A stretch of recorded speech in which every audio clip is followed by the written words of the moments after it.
Olá! Ora, cá estou eu mais uma vez para vos falar sobre a vida e a obra de um grande autor da literatura mundial.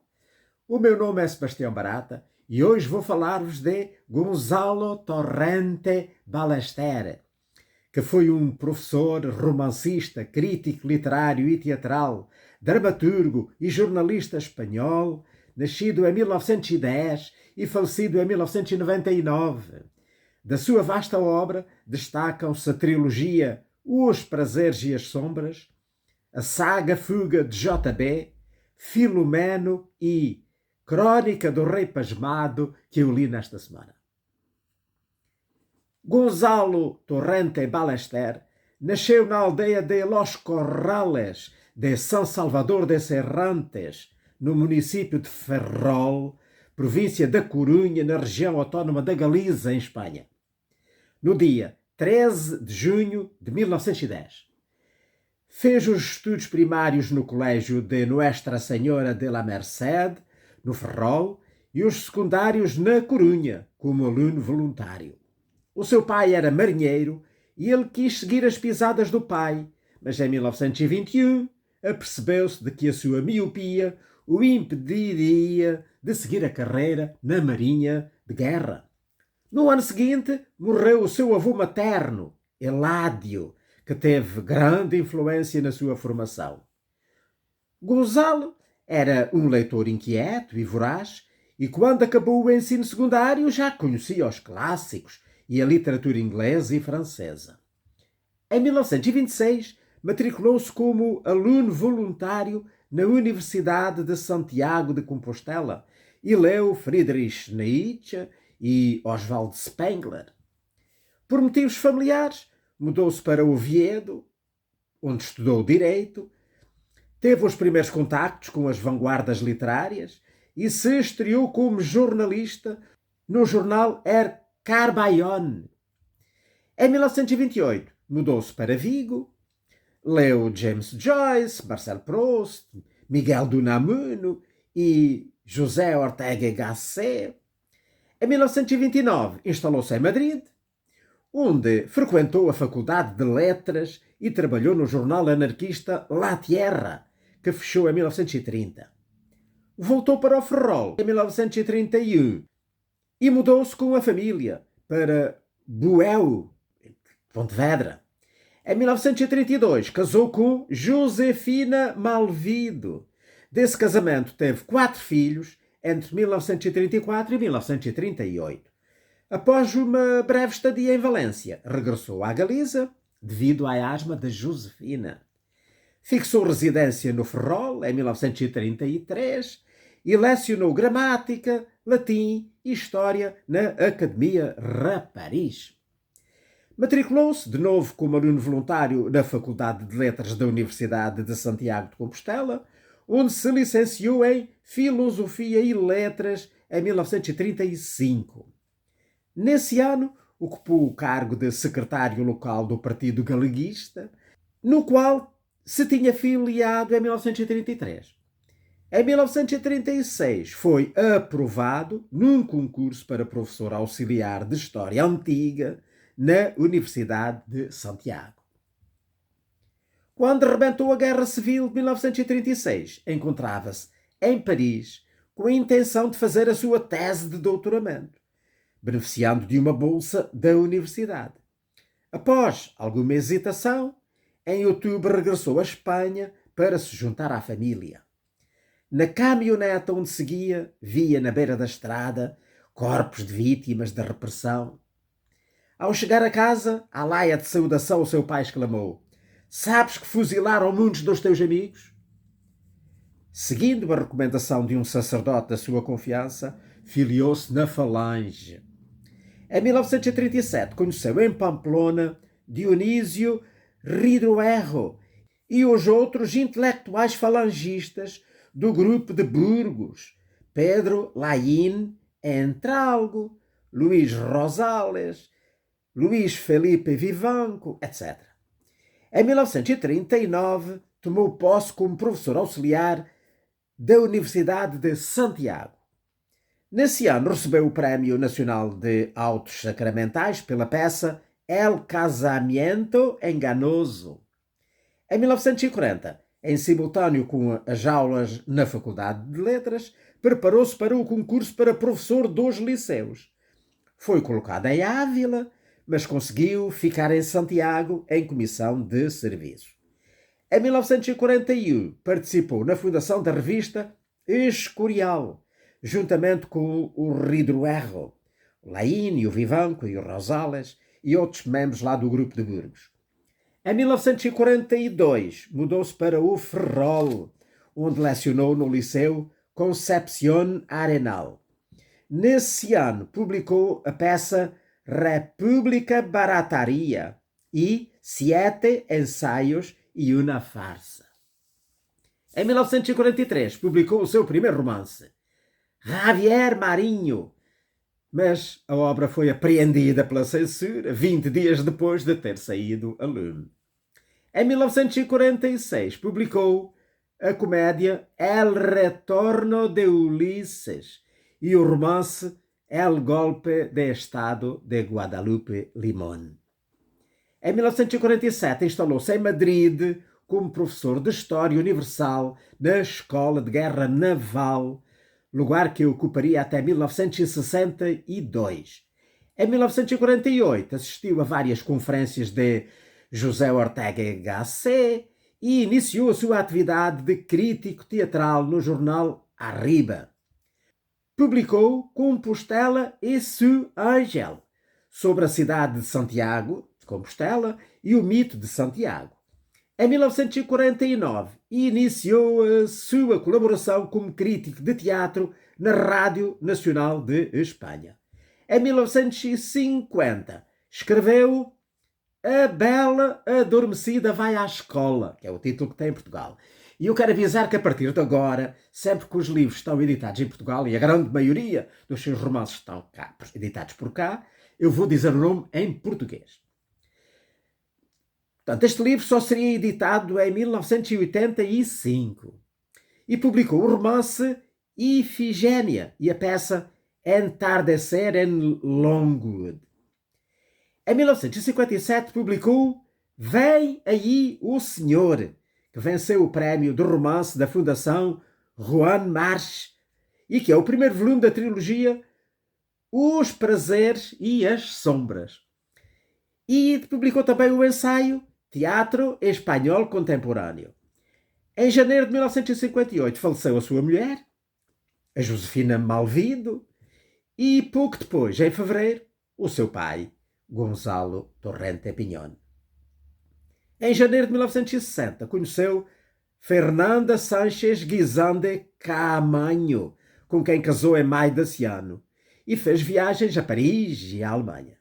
Comprou em Ferrol o seu primeiro gravador, um instrumento que utilizaria sistematicamente a partir de então para as suas notas de trabalho. Nesse ano publicou Onde os Ventos Mudam, que é o segundo volume da trilogia Os Prazeres e as Sombras. Em 1961 publicou o ensaio Panorama de la Literatura Espanhola Contemporânea. Nesse ano nasceu a sua filha Fernanda, que era a primeira dos 7 filhos deste segundo casamento. Em 1962 publicou A Páscoa Triste, que é a última parte da trilogia Os Prazeres e as Sombras. Nesse ano assinou um manifesto em defesa dos mineiros asturianos em greve. Como consequência, perdeu o seu emprego de professor na Escola de Guerra Naval e as suas colaborações como crítico na Rádio Nacional e no jornal Arriba. Em 1963 publicou o romance Dom Juan, que é o nome que tem em Portugal, que foi mal acolhido pela censura. A sua luta contra a censura para defender esta obra desanimou da escrita e viveu então alguns anos de traduções. Em 1964 pediu a reintegração no quadro do ensino secundário, tendo sido colocado em Pontevedra, na Galiza. Iniciou uma colaboração regular no jornal Faro, de Vigo, com uma coluna intitulada, em galego, Pausadamente, e A Modo, em castelhano.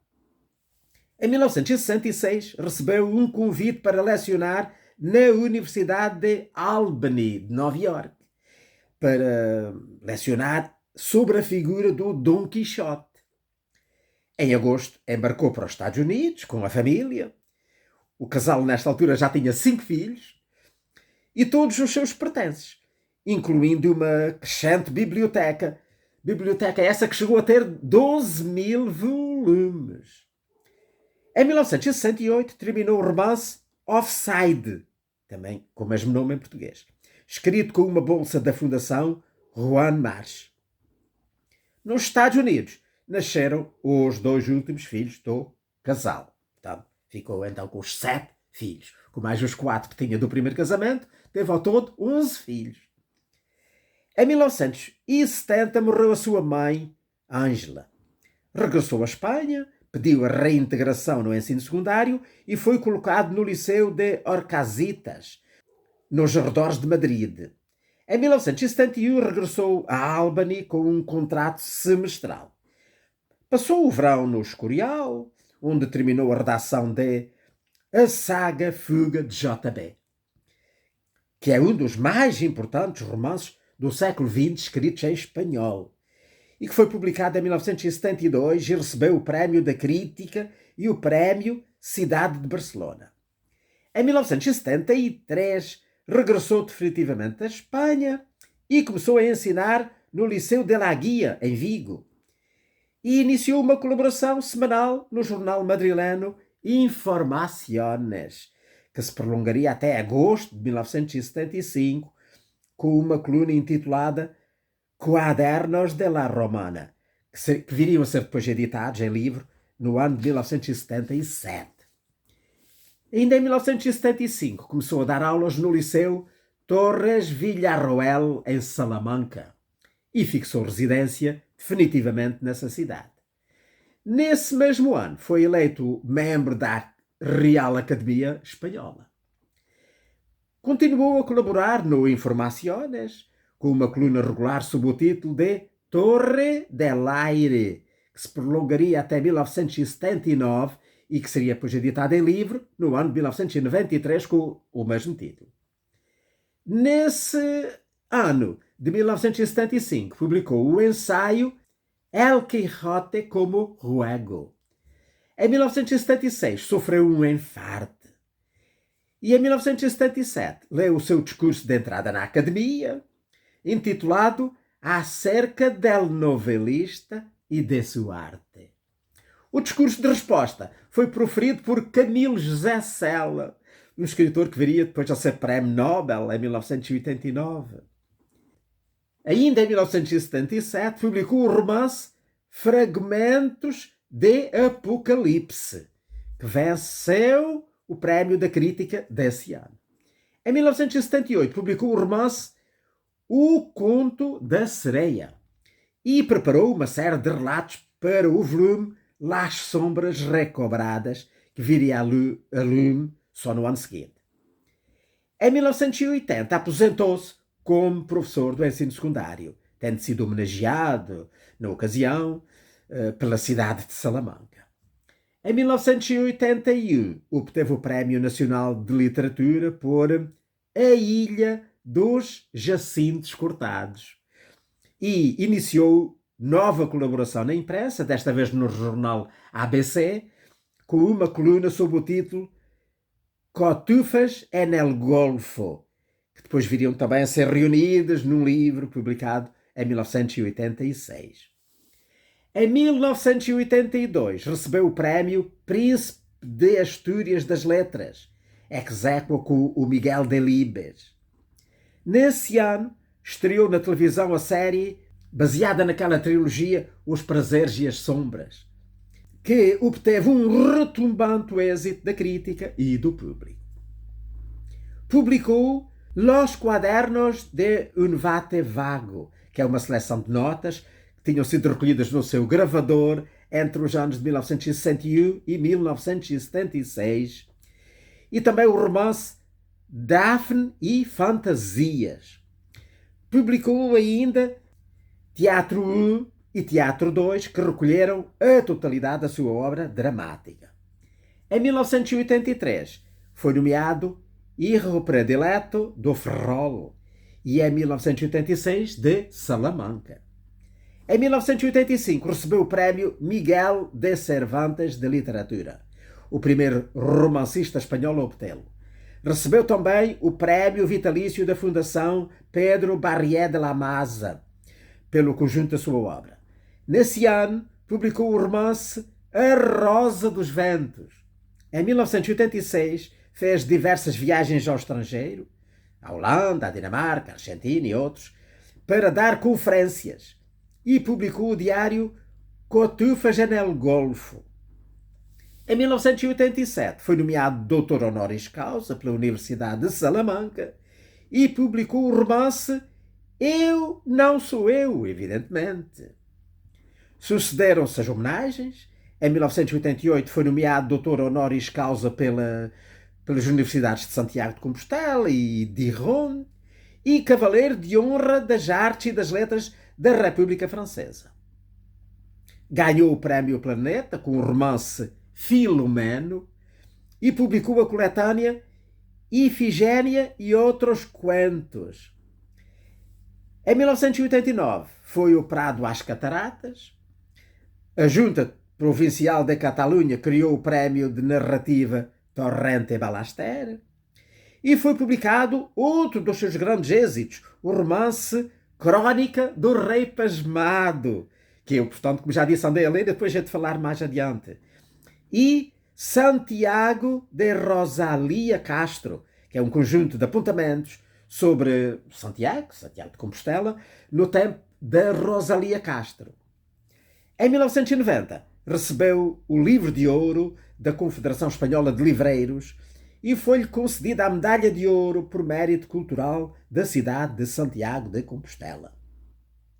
Em 1991, publicou o romance As Ilhas Extraordinárias, um relato baseado na figura de um ditador. E estreou o filme El Rei Pasmado, realizado por Imanol Uribe, que é, portanto, baseado a crónica do Rei Pasmado, cujo guião foi escrito pelo seu filho, o Gonzalo Torrente Malvido, e também o Juan Potau, e que ganhou 8 prémios Goya da Academia Espanhola do Cinema.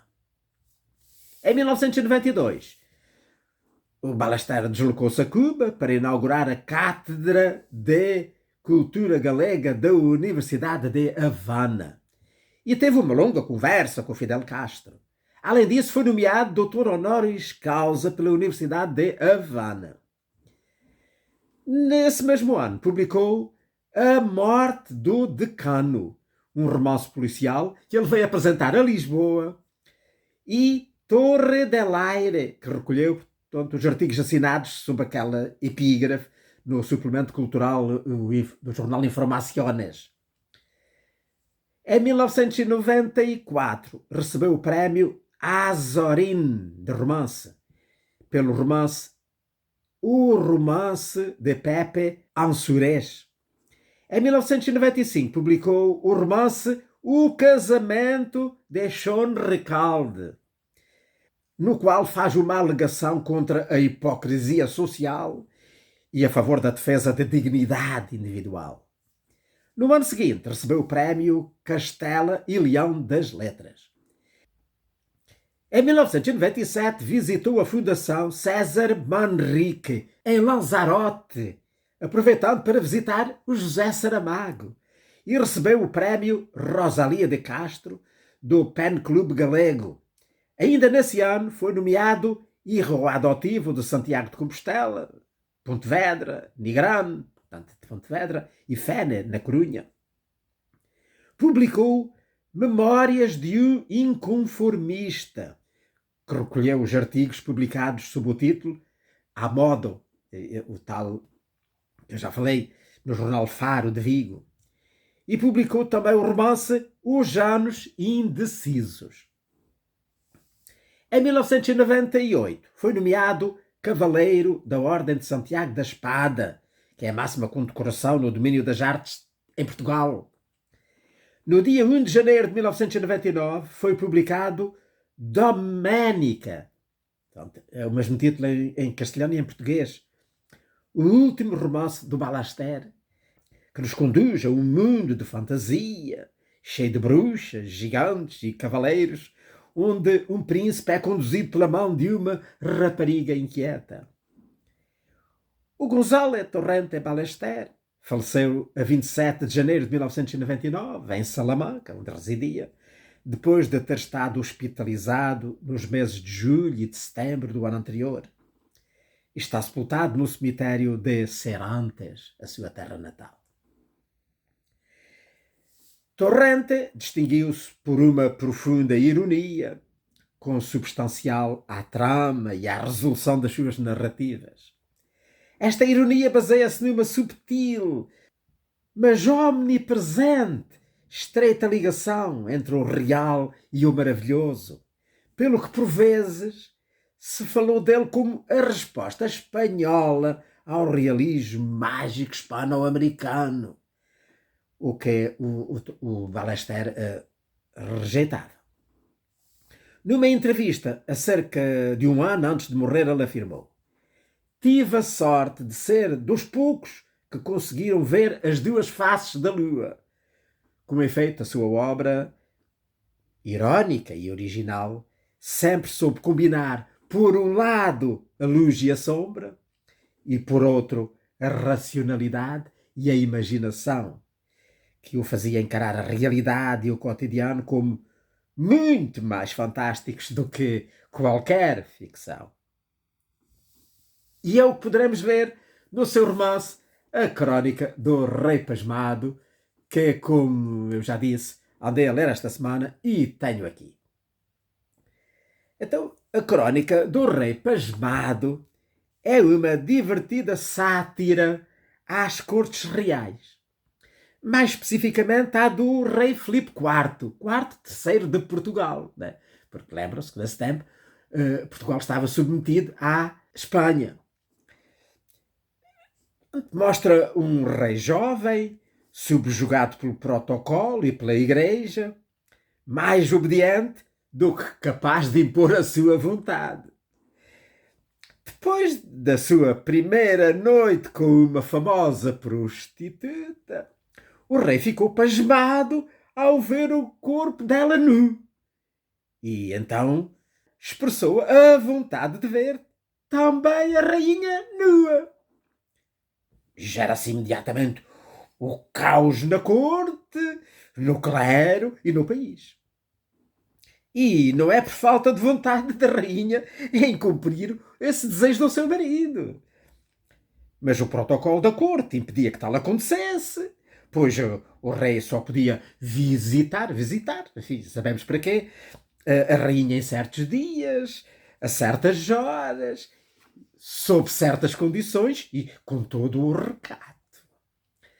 Rapidamente se convocaram várias reuniões entre teólogos, inquisidores e outros membros do clero para decidir as consequências de tal ação por parte do rei. Consequências que tal ação terá no destino do país e na moral do povo. Excetuando aquelas doutas personalidades, claro que toda a gente achava que isso era uma parvoíce. O rei, agora, porque é que não poderia ver a rainha nua? E o que é que isso tinha alguma coisa que ver com o futuro do país? Mas claro que esse grupo decidiu que era impossível que ele visse a rainha nua. E então iniciaram uma série de conspirações com o fim de impedir as visitas dele noturnas à rainha. Chegaram mesmo ao ponto de fechar todas as portas que davam acesso aos aposentos dela. Provocou-se inclusivamente a morte do benévolo confessor do rei, um frade velhinho. Enfim, sob a aparência de que foi um acidente, pois não havia mal nenhum em que os esposos se vissem nus, mesmo sendo eles rei e rainha. Como o rei é ainda demasiado inocente, Só através do pajem é que ele se apercebeu das intenções daqueles que o rodeavam e dominavam. Então, com a ajuda de um misterioso conde e de um padre jesuíta português, assim, que estava em trânsito lá pela corte e que a caminho da Inglaterra, para onde seguia, e também da prostituta, daquela prostituta que tinha sido envolvida no caso, e ainda da aia francesa da rainha, porque a rainha também era francesa, ela era filha dos reis de França. Teceu-se um plano com o fim de permitir satisfazer a vontade do rei, o que veio de facto a acontecer. Em tom cómico e audaz, o romance revela as preocupações vãs de um conjunto desocupado de homens que de tudo retira grande sentido e grandes efeitos para o reino. E portanto, eles chegaram mesmo a fazer procissões para pedir a Deus que livrasse o reino das consequências maléficas do rei ver o corpo nu da rainha. Enfim, só visto. Portanto, o romance mostra também a hipocrisia de uma corte onde realmente todos pecavam. Mas que, enfim, o importante é manter as aparências perante os restantes membros. E, sobretudo, perante a Igreja. Embora os padres, os frades, as freiras, os cardeais, os bispos sejam tão pecadores, quiçá mais do que todos os outros. Além disso, o livro é também uma crítica feroz mesmo à Inquisição, que estava muito ativa na Espanha da época e que via heresias em tudo e que estava sempre pronta para queimar pessoas em autos de fé. Tudo isso com o fim de aterrorizar o povo, que eles consideravam sempre propenso ao pecado e à heresia e ao crime. Enfim, outros tempos que oxalá nunca voltem. E pronto, olhem, por aqui me fico. Espero que tenham gostado desta conversa de hoje sobre o Gonzalo Torrente Ballester, um galego e grande amigo de Portugal e autor de uma volumosa obra de romances, novelas e outras obras, incluindo obras relacionadas com a sua profissão de professor, de que, portanto, eu não falei, e que foi, portanto, um dos escritores espanhóis mais importantes do século XX. Por aqui me fico, espero que tenham gostado desta conversa e para a semana, cá espero estar de novo para vos falar sobre a vida e a obra de outro grande autor da literatura mundial. Ora, passem muito bem!